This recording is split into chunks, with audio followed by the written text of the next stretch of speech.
This episode of Casual Friday is brought to you by Carbonite. I saw two guys beat the shit out of each other at a Louis C.K. show that was starting 5 minutes late.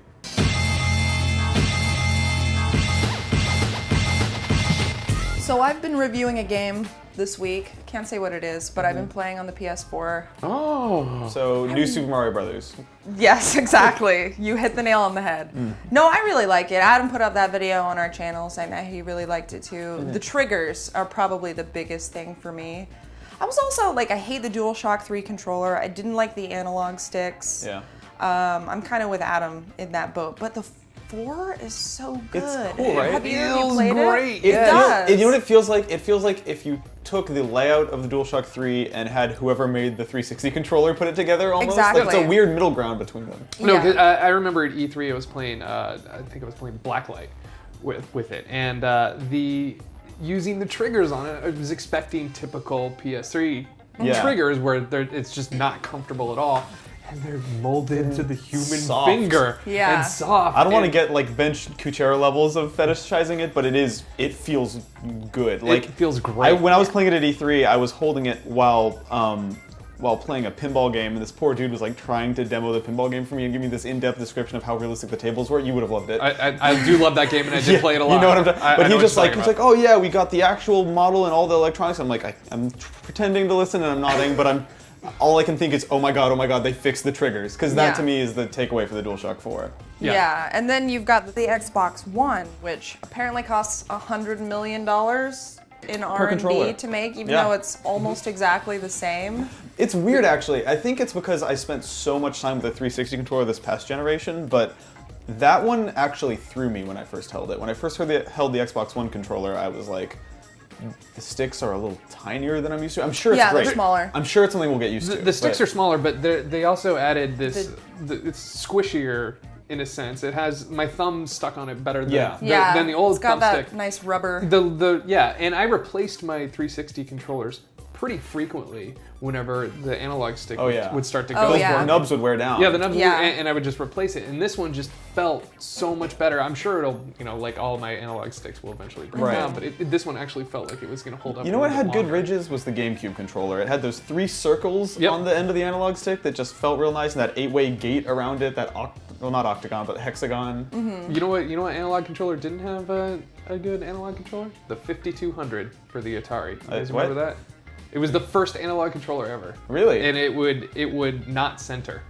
So you're playing games and then you would just let it drift off to the right, and then it would stay. Your character would still run off to the right, even though you wouldn't That stop. actually sounds convenient for certain situations. There's some games like Pitfall. Mad Dash Racing would be nice if you could just hold forward and have him run. I don't know if I like the little nubs on it though. No? I remember when I was 12 or something, and I would like during the summer I would play Sega Genesis for like 8 or 10 hours a day. And on the middle B button there was like that hard plastic nub, and it would like wear down my finger after a while. Was it for the blind? Was it? I'm being serious. I don't know why because they it was put only those on the nubs one it. button. Yeah, I don't know why they put that nub on there. I think it's like the home keys on a keyboard, how those two right there let you know where to land. Right. Yeah, I guess they don't expect you to look at your controller while you're using it. But like now with the new Steam controller that has the dual track pads, some people are saying that they wish it had the little nubs on it, because otherwise because you don't even have to press down to move, so if you're not looking at it, it can be really hard to figure out like where your finger is. It's weird, and I think it depends on the game whether or not, because it can sense pressure and touch. So I think theoretically it could, and the pictures they released, there's like 2 rings, right? Yeah. You could sort of, and I think that if I'm reading Tommy Refness, the Meat Boy guy's post that's what I was reading. Yeah, he made it sound almost like that didn't really occur to them until he was playing Meat Boy on it in front of them. Yeah, I think it was like maybe in one of their earlier prototypes or something, and then I don't know what the deal with that is. I'm so reticent to say anything about that controller until I have it in my hands, but when I first saw it, I was scrolling down their site and I was like, I guess that's what the back of it looks like. It's got touchpads on the back, but where's the front? And then I realized, oh my god, that's the front of the controller. Yeah, it's what is really going weird. on? It's really weird. I want to hold it though. Yeah, I do too. I think that actually could work also. I think it will work, especially given that they've been working on this specific controller for so long, for so many years, just trying to get this right. So I feel like it has to work. Yeah, and it will work. Well, it's so much smarter than just being like, we made a refined 360 pad, because if we want to use a 360 pad on Steam, we'll plug one in. Right. Yeah. I think it's weird how the buttons are in the center, but it seems like those aren't even going to be your main action buttons. Like you could still use the right trackpad as like X, A, B, Y, or whatever. Did you hold the 2DS at all? Yes. When you were at PAX? How does that feel? Because that looks like it would feel pretty good, actually, with like the buttons on the side of the top screen. Yeah, it feels good, actually. It was just a little bit heavy. That was the only thing that really threw me off about that one. Seems like a good device for when you're playing it in bed and holding it above you to just drop and just have it completely flat in your face. Yeah, I hit my face with my iPad the other day. Oh, that's, so it happens. that's a big one. It literally just, and then I got really mad, too. That's it was the worst. so embarrassing. The anger is so intense because you have no one to point it at but yourself. I couldn't control it. I threw it down the bed and I was like, fuck this iPad.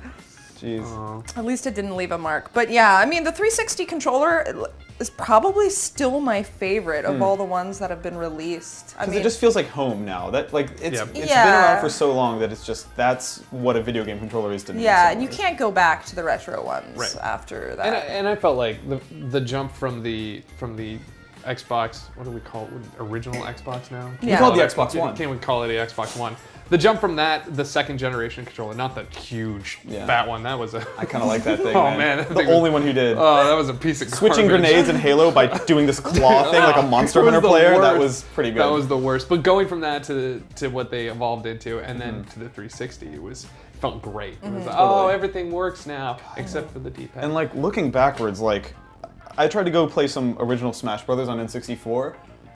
Just first of all, a three-pronged controller is insane. N64 is terrible. Like why? Like who is that for? This three-pronged monster thing, but also just the analog sticks are the pits, especially if you have old ones. Like you can't control a game that way. Yeah, there's no resistance whatsoever. None. They weren't built to last, I don't think. Or maybe the N64 is just old and we were old and we need to accept that. One of the two.